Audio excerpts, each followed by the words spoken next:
Immediately after his bittersweet dual announcements at the MFAA opening address, Australian broker was able to grab an exclusive interview with Phil Naylor. On the news of his retirement, we asked Naylor how it felt to be stepping down when the industry was clearly doing so well. This is not a decision I made in 5 minutes. I've been thinking about it for a while, and I've just seen the industry grow so much, and we've met a lot of challenges, and we've achieved a lot of things that we wanted to.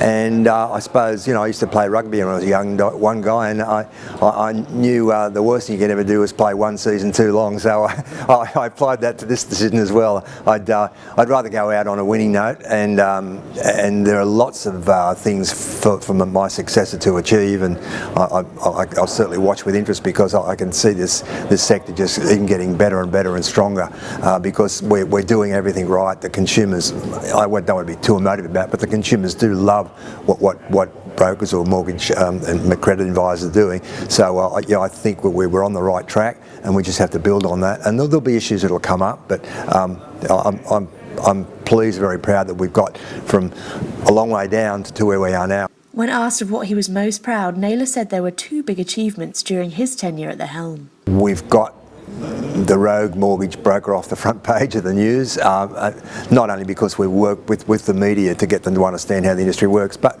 we've cleaned up the industry significantly by ourselves, but also with the help of the regulators. And we're seeing a lot more good news stories about what's going on in the broking sector than the bad news. And so I think that's one achievement we've had over the time.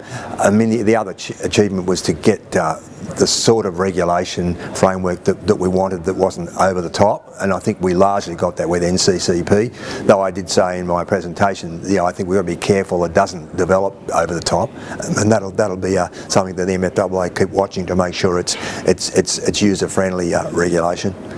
So I think they're probably the two key things that have occurred, and they've had lots of other benefits. As Peter Kell suggested, it's brought about consumer confidence in the sector.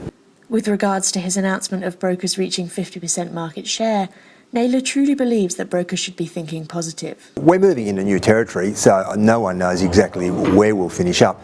But I think there's no reason to suggest we can't keep increasing market share as we've done. I don't think there's a natural ceiling that says you can never go beyond a certain level. It comes down to consumers. If consumers want to deal with brokers, they will. And if that becomes 60%, 70%, so be it. I mean, that's what the consumer will decide.